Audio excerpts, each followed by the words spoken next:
Okay, so he gave a mashal. The mashal is a king who is naturally very wealthy, and therefore he organized a royal feast, spends a lot of money on the food. And who did he make this feast for? Well, to celebrate with the important people in the kingdom. Who are the important people in the kingdom? So he says the big, important, and prominent ministers and the important, prominent servants of the king. And he has the party for them. However, there's leftovers from the party. So from the leftovers, there's also food for others that were not really part of this plan. Who are the others? Those are the simple servants and the simple maids, and even the animals in the palace, like the dogs that are in the palace. They also get more of what they eat, bones and other things which are left over from this big feast. However, it would be absurd to think that the king made this feast and spent all these hundreds of thousands and millions of dollars. You can come in order to have this extra bone for the dogs. Hey, we have an extra copy you can use. And we are on page 232. 232, 231. Right. So the Melech didn't have in mind, that wasn't the initial intention. The intention and the purpose of the feast were for the prominent people. And everyone else who gets just being that it's there already, they can take from it. But that's not what the intention is. So on page 231, now let's see how the mashal fits to the nimshal. There's the same thing with the nimshal.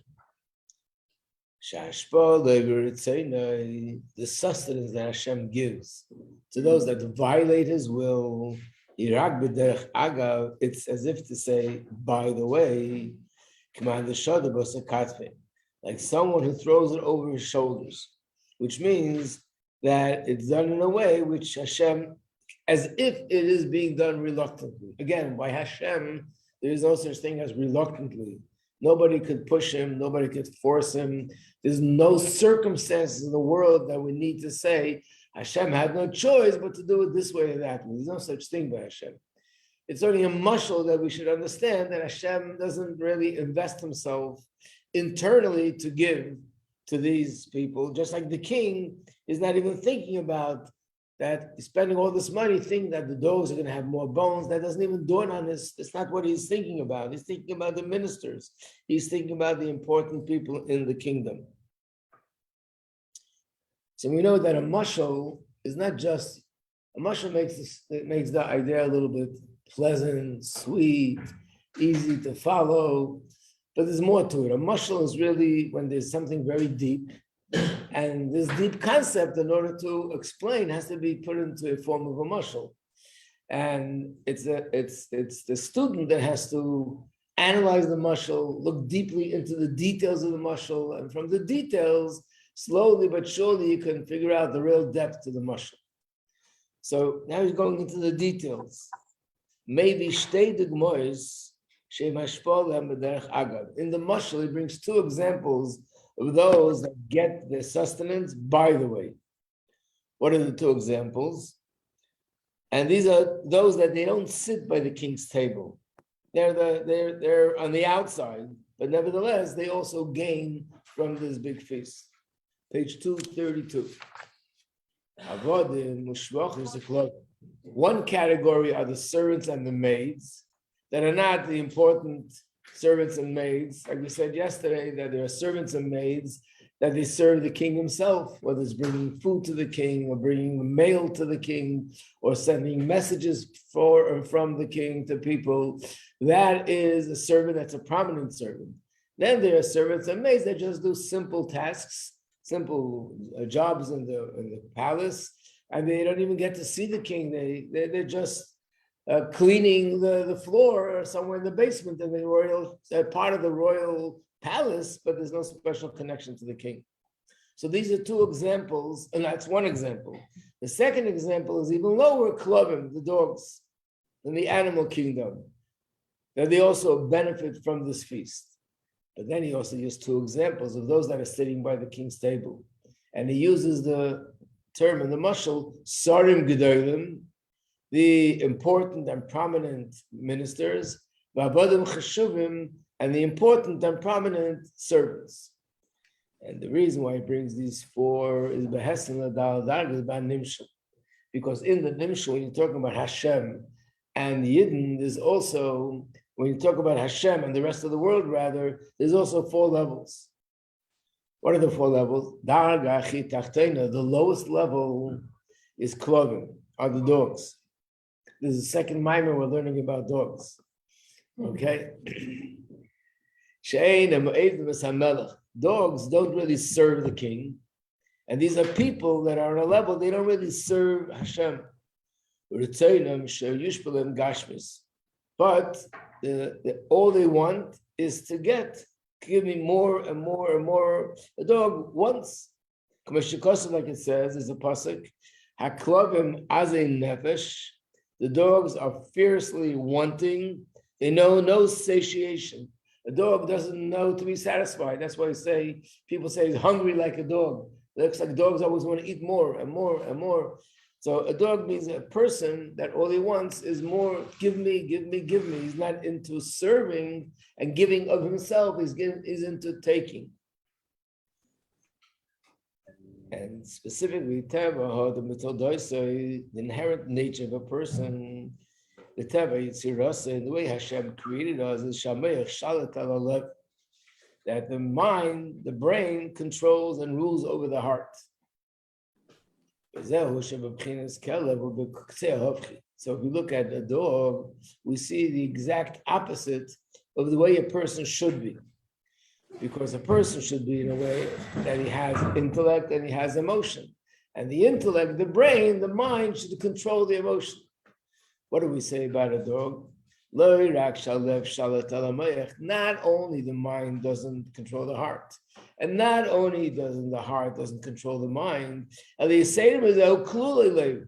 he's all heart. Remember, we had this in the previous mimer that the word kelev is spelled with three letters, chof, lamed, beis, and it can be read as kulei lev, all heart. Meaning to say, we're not even saying he has a brain, but the heart overtaking the brain. No, it means he's so immersed in physical, materialistic pleasures, so immersed in all he wants is pleasure for himself, that there's no brain altogether. It's just heart. Everything is passion and emotion. And that's why his sort of concern totally and exclusively is lemales, taves, libay. All he wants is to fulfill the desires of his heart. That's the lowest level. And this is represented by the lowest level of the mashal, the dog. Then there's a level above that,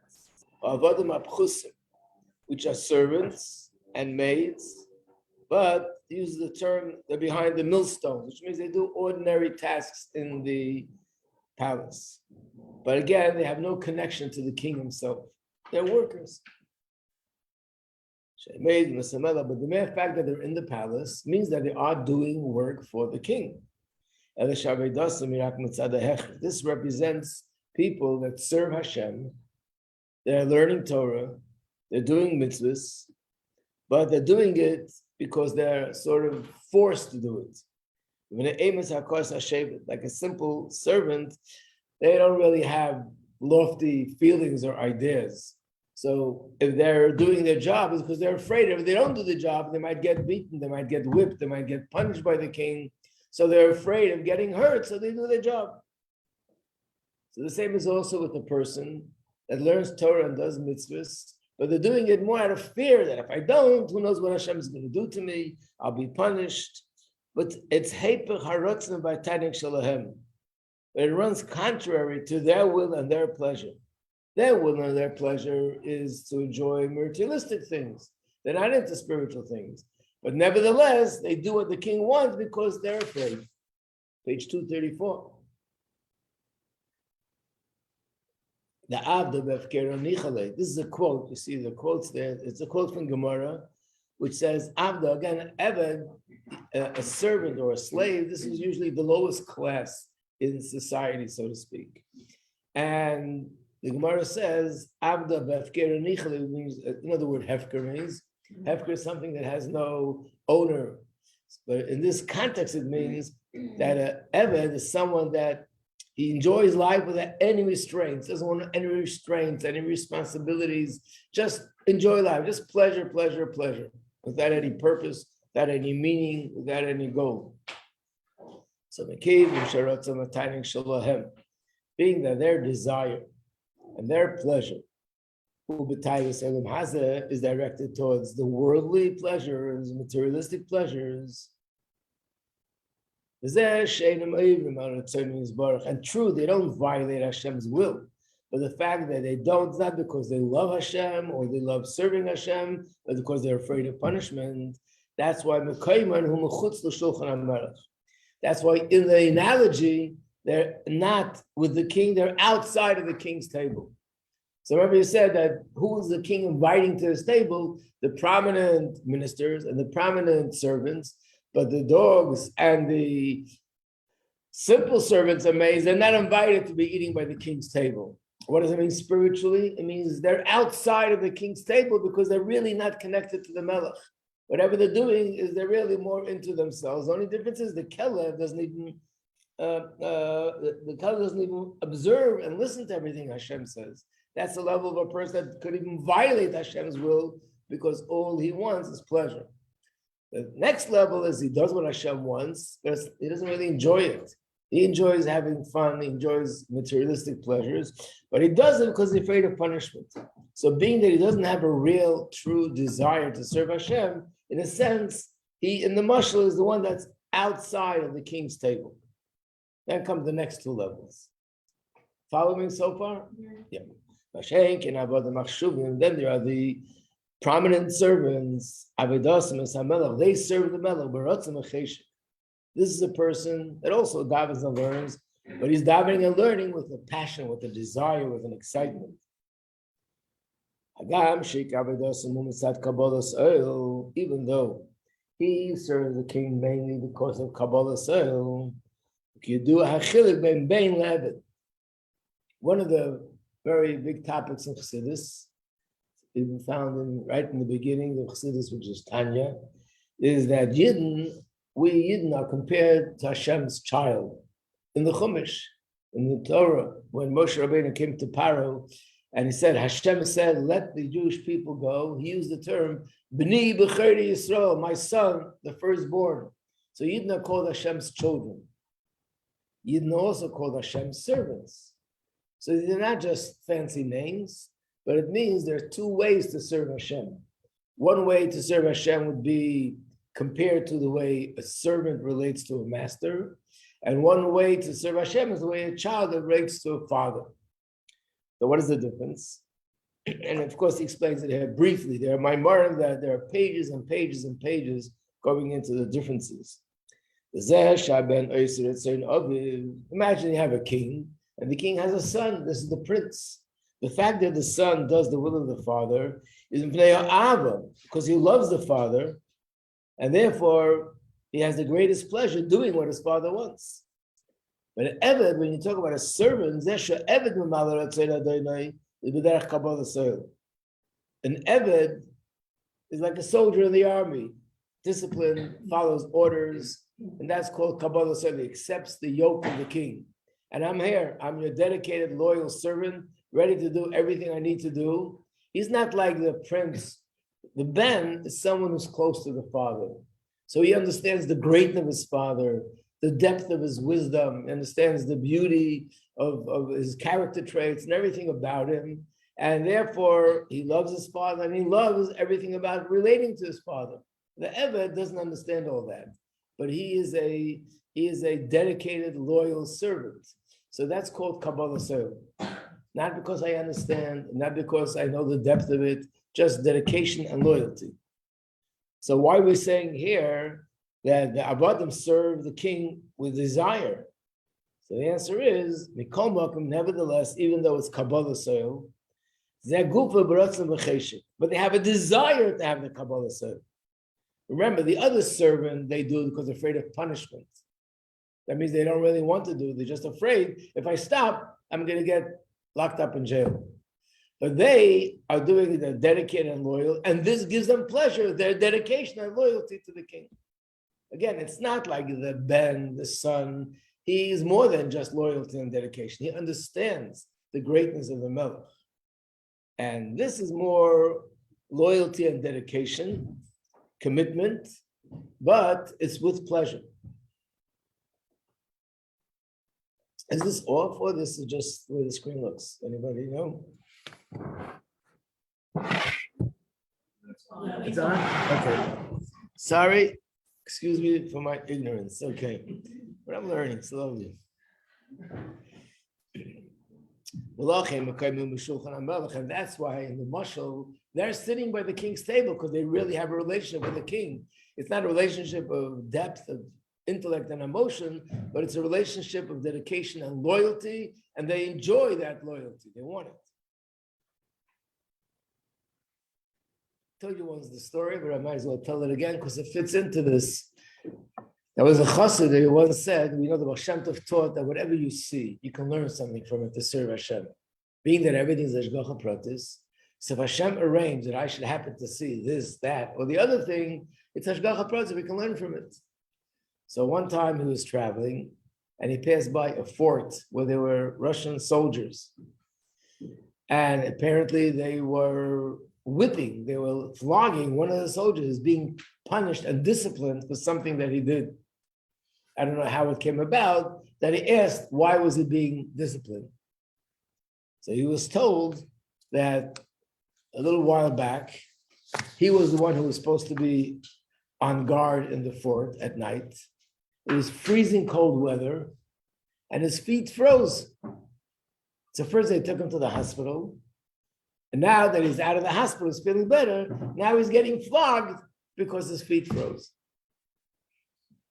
Why do you beat someone? It's not his fault. The person who was flogging him was saying, if you would have remembered the oath you gave to the king, that you're going to serve him with loyalty and dedication, that should have warmed you up. That's Russia's army. I mean, it is true that even in the Sikhs, when they want to bring an example of true loyal dedication as a soldier, they bring the example of the Russian army. I mean, there's a famous story with the Rebbe, and I think, if I'm not mistaken, it might even have happened with Mrs. Riddle's father. You can check with her. That the Rebbe, the previous Rebbe, once sent a group of students, I think it was to Poland, and the Rebbe was in charge. The Rebbe then was the secretary of the previous Rebbe, and he gave them their itinerary, where to go. They came back, and they gave a report of every place. So the Rebbe pointed and said, what about this place? You were supposed to be here. And yet we were on the train, and the train was supposed to stop there. It's one of the stops. But for whatever reason, that train went right past that town. So we never visited that town. So the Rebbe told them a story that there was once a meeting in Paris in a big building on the 11th floor. And who was the meeting with? It was a group of generals from different countries talking about military issues. And each general was priding themselves that their soldiers are the best. Until someone said, let's check it out. Instead of talking, let's see what the real truth is. So one of the generals of one country called in his soldier. Yes. So the general says, jump out the window. And he says to the general, can I say something? I mean, why would the king want me to jump out the window? For what purpose? What am I going to accomplish? He says, okay, goodbye, go home. The general from the other country calls it his soldier, jumped out the window. Same thing happens. I understand, I'm ready to do it, but could you just tell me before I do it where this is going, what's going to happen? Why did this take place, this command? And then finally, this is the way they ever told the story, that the Russian general called in a soldier, and he said, which window? So the Rebbe said to these Chassidim, he said, what do you mean the train went through the town? Why didn't you jump out the window and go to where you were supposed to go? The Rebbe told you to go. So it looks like Russian soldiers were known to have that loyalty, that dedication as a soldier. And the same is with an Eved. Of course, there are differences between a son, a servant, a soldier. In Chassidus, each one has something unique about it. But this is, again, the reason why I told you the story with the person who was being flogged because his feet froze. Here is loyalty and dedication, but it should have been with such pleasure that should have warmed you up. So therefore, they are with the king, even though it's Kabbalah Soil. Well, the Mailam and them comes the fourth level. These are the ministers. They're not just servants. They're not just people that men of action. They're more than action. These are thinkers. These are people that have knowledge of how a kingdom is supposed to run. They have knowledge of what royalty is and what kingdom is and what a country is. That's why many matters in the kingdom is entrusted to their authority. They make the decision what should be done in the country because these are people who understand. They also understand the greatness of the king. Because of that, not only do they do what the king wants, but they love the king. They admire him, they look up to him with respect and love because they understand his greatness. Again, when you think of kings in the storybooks, you might not think that way, but so think of kings in the Torah, like David HaMelech, and Shlomo HaMelech, and Moshe Rabbeinu, and all the other kings that are tzaddikim, like Chizkiyahu HaMelech, and so on. So Avodah, their Avodah is like mitzad Kabbalah Seil. They're not just doing it. Kabbalah Seil, accepting the yoke and being loyal and dedicated. It's not just dedication alone, it's love. They actually have a love to the king that comes as a result of their understanding and appreciating the king's greatness. Page 236. So we have 4 levels in the mashal and 4 levels in the nimshal. That's how the Rebbe explains it. But in Rebbe splits it into 3. Let's look at the next page, 236. Ubesarim Gufa, even amongst ministers, there's also many categories. But being that it says in the mashal, the prominent ministers, that means in general, even amongst ministers, there's 2 general categories. There's those that are more prominent and those that are not so prominent. There's ordinary ministers and there are big ministers. I guess every kingdom ran this way, and even in the way our government runs, there's certain people that they are sort of the king's close circle. These are the people that he discusses things with. These are usually a small number of people. And then there are ministers that are out there and they do their job. They are ministers, but they're not the ones with which the king will sit down and have his sort of decide with them. So what do you think I should do? That's more, what do they call it here in America? Nobody knows? In the United States, there's the president has those people that are what? Cabinet, right. These are the members of the cabinet are like the top people in the country. And these are the people who sits down with and has discussion with. There are many people out there that are senators and congressmen. They're also like ministers, but these are not the people he sits down and makes his decisions with them. So that means even the ministers are 2 categories. So altogether, there are 3 categories that are really by the table. And those are the important and prominent servants, and then the ministers. And in the ministers, there are 2 types of ministers. They're all by the table, 3 groups. And now we can look back at our original mashal. Remember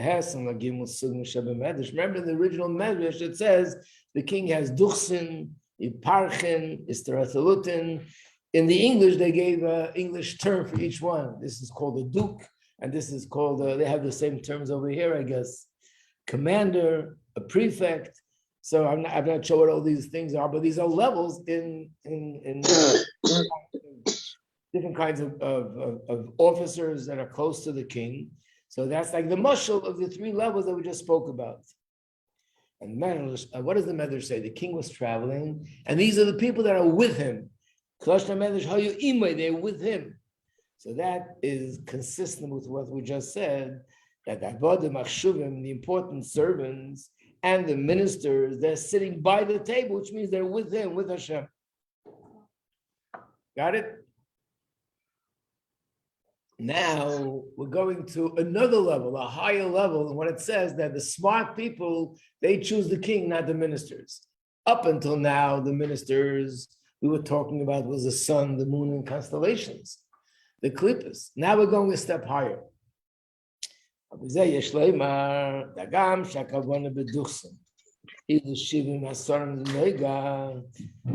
it says these duchsim and the three different types of ministers, it's actually alluding to the 70 angels which are from Klippas Noiga. What are the 70 angels? So we know this from other places as well, that there are 70 nations in the world, and the 70 nations, they get their chayas from 70 angels. Just like we know in the Chumash that Yaakov Avinu was wrestling with whom? With Esav's angel. Esav is not just a person, he's a nation, he's a father of an entire nation. He is Edom. And all 70 nations have angels. And those angels are the source of sustenance to the 70 nations. And even though there are much more than 70 nations today in the United Nations, so we know that if it says 70, it means that in principle there are 70 nations, and the other, I think there are 120 altogether in the United Nations, all the others are extensions and branches of one of the 70. So which one are the primary ones? We don't know exactly, but it does say in a certain place, in certain sikhs, that those nations that are usually more the influential nations in the world are the primary. Like for sure, a nation like France, Russia, England, America, these are countries that have the most influence in the world. And 70 of those nations, they're the primary ones. And all the rest are branches and extensions. So it's not just the 70 nations, but 70 nations, but also everything in Teva, everything in the order of nature goes through these 70 angels. So I made a little chart here in this book, if you don't mind for a moment to go back to your Hebrew booklet. And if I remember correctly, there should be a page here. Now I'm going to find the page.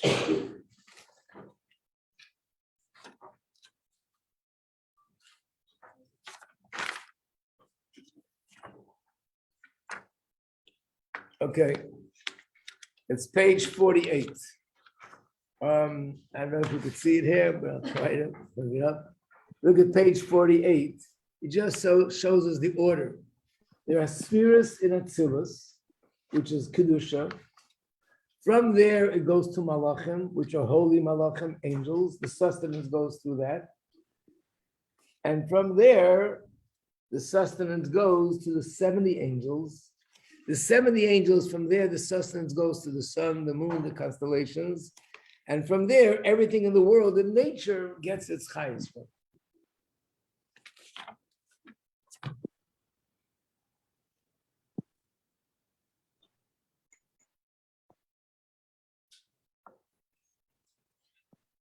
So basically, there are those that say, we want to get our chayes from the 70 angels, because this is Klippas Noga. It's not Shalosh Klippas Atmeis, it's Klippas Noga. And we learned before that when you get chayes from them, there's much more sustenance.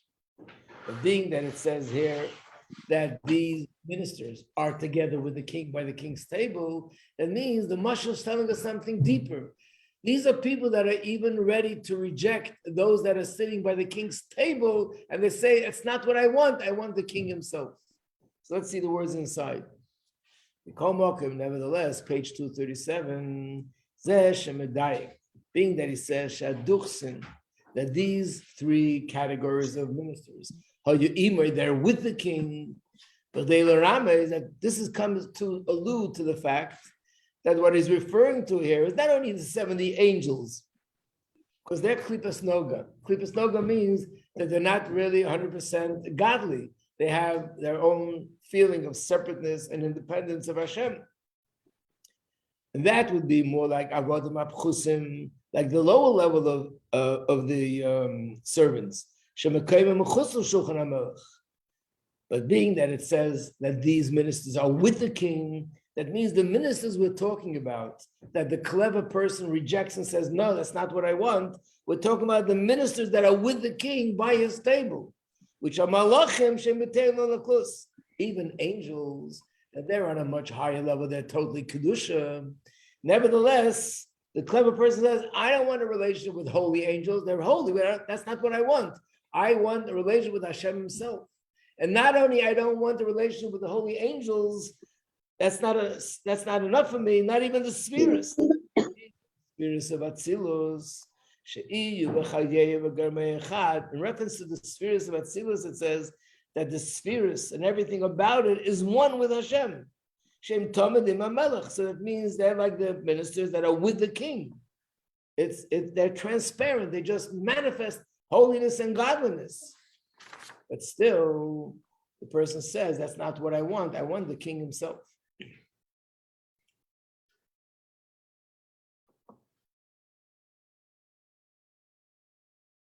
So what we're saying here is that not only are they rejecting Avodah Zarah, and not only they're rejecting to get chayes from the 70 angels, but also rejecting getting chayes from malachim, getting chayes from spheres, and recognizing that the malachim, even the spheres, that's not what it's about. It's about Hashem who gives the chayes to all the spheres. And everything comes from Hashem and only channeled through the spheres. So let's see now, what does that lead us to? Now we can understand even more. That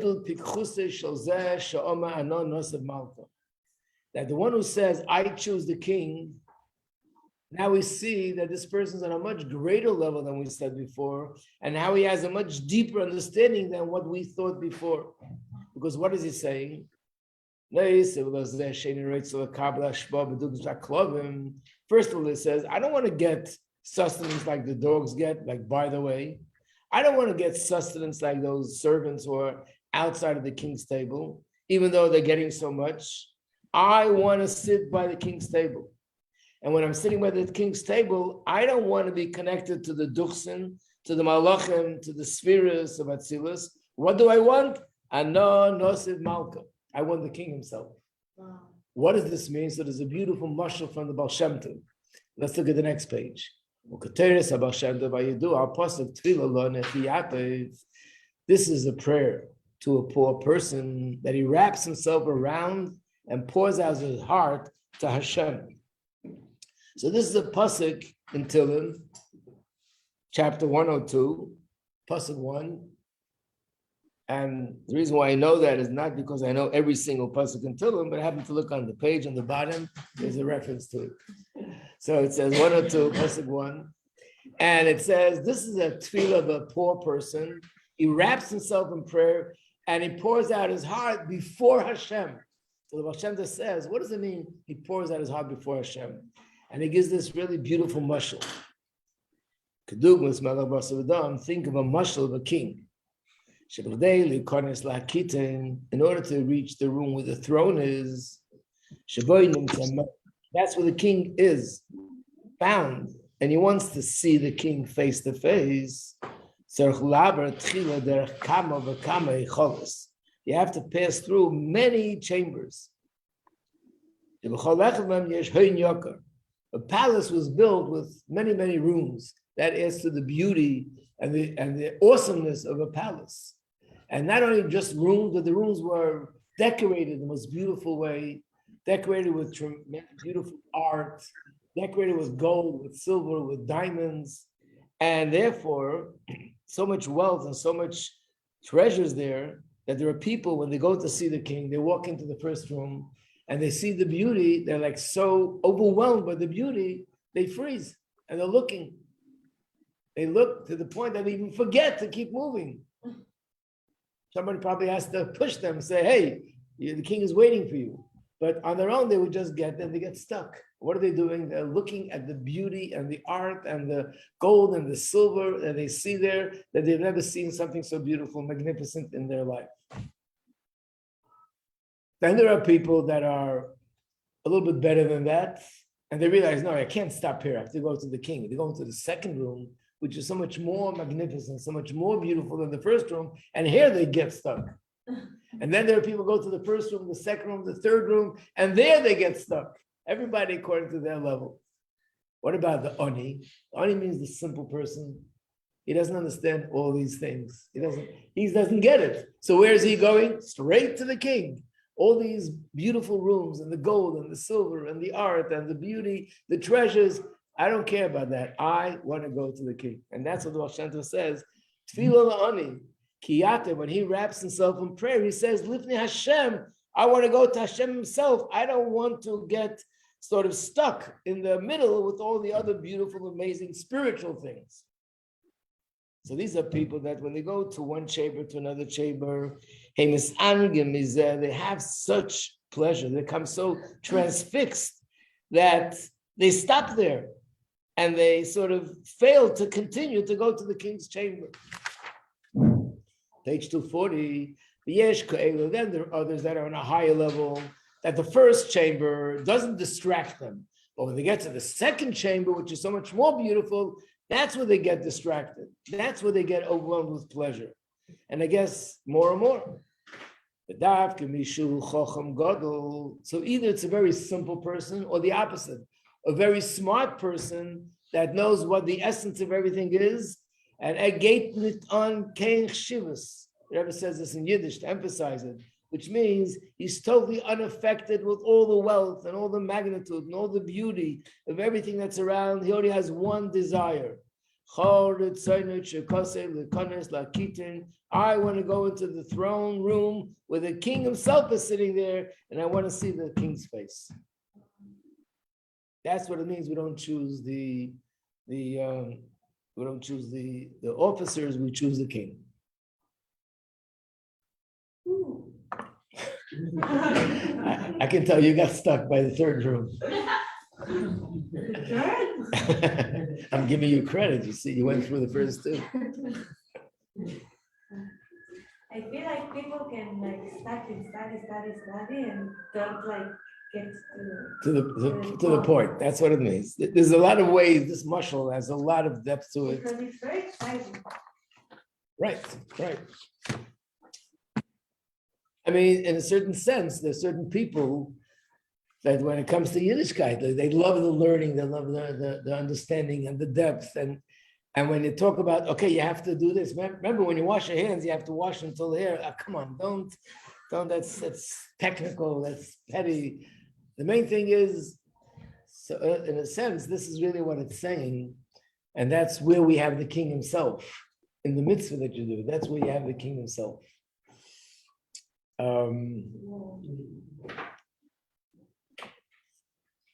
I told the story when it was in a previous mimer, but it fits in over here. It's the same idea that the Friedrich Rebbe once had a Farbrengen, and he was explaining a very deep concept of Chassidus that's very unusual, and explained it in a very deep way.